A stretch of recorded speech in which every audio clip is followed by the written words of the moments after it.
अलिकति के भयो भावुक भएँ म है गराउनु पर्छ।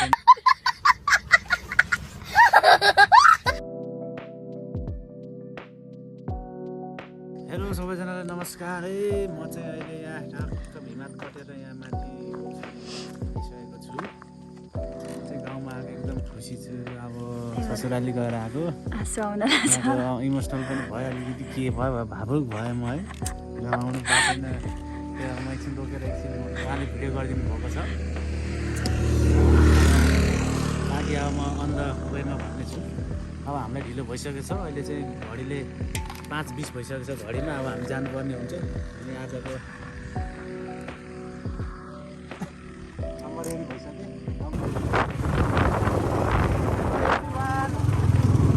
अब किसान ब्लग सुरु भएको छ है। साङ्जामा तातिएको छ किसान ब्लग। सबैजनाले हेरेर माया गरिदिनु होला।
ल है ल हामी उकालो कटेर अहिले फेरि यस्तो भन्दा भन्दै बाटो यस्तो आइहाल्यो यार।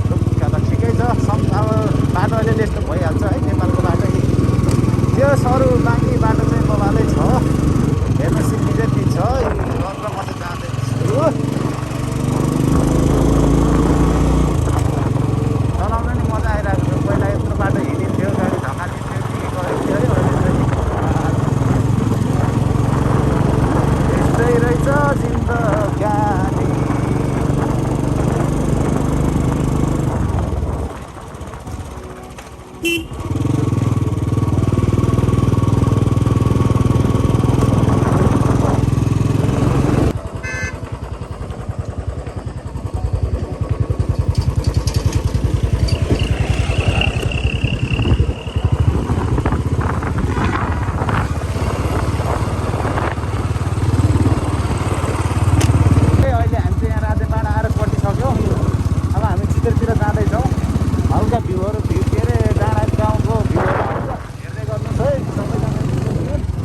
पार देखाइदिनु भयो।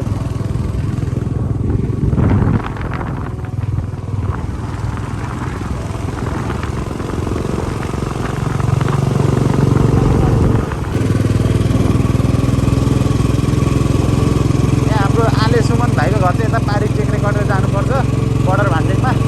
यहाँबाट चाहिँ देख्न सकिँदैन। म चाहिँ बाइक चलाउँदैछु।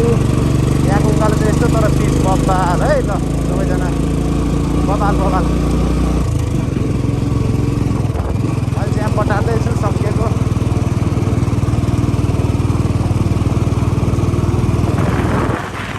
सकिएको स्टपले अब के भन्छु।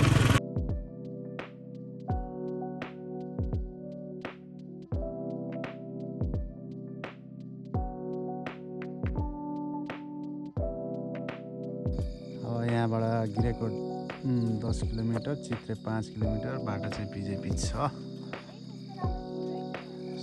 अब तपाईँलाई म तलतिरको सिन हल्का देखाउँछु। ठक्क डाँडामा चाहिँ यस्तो छ है कोदोहरू सबै। मेरो बाइक चाहिँ यहाँ चाहिँ थाकेर थकित छ बाइक। म चाहिँ तर थाके छैन है। जति चलाए नि म थाक्दिनँ। और यस्तो चाहिँ मेरो वाइफ चाहिँ यहाँ हुनुहुन्छ। उहाँलाई चाहिँ एकदम मन परेर बाटो गाउँ सबै दामी लाग्यो अरे है। हो कि होइन ल भनिदिनुहोस्। हो ल हेर्नुहोस् उहाँ पनि ससुरा आफ्नो घरमा जाँदा चाहिँ हरेक खुसी थियो। म पनि यता आउने बित्तिकै के भयो एकदम खुसी प्लस खुसी भएको छु हौ इमोसनल भावुक पनि भइहालेँ म एकछिन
समझ रहे हो समझ रहे हो ना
ढकाल्दिएको हल्का गुड ल हेर्नुहोस् यहाँ पिङ खेल्दै हुनुहुन्छ 10 वर्षको बच्चा रमाइलो लिँदै हुनुहुन्छ चित्रे भन्ज्याङमा आएर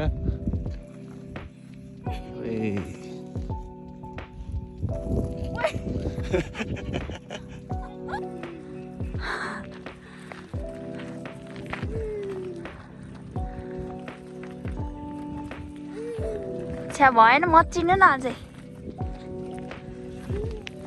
गुड जाला नि चुत्ला फेरि डर लाग्यो भाइ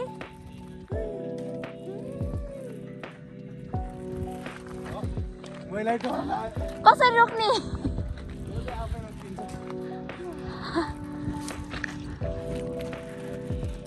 साइड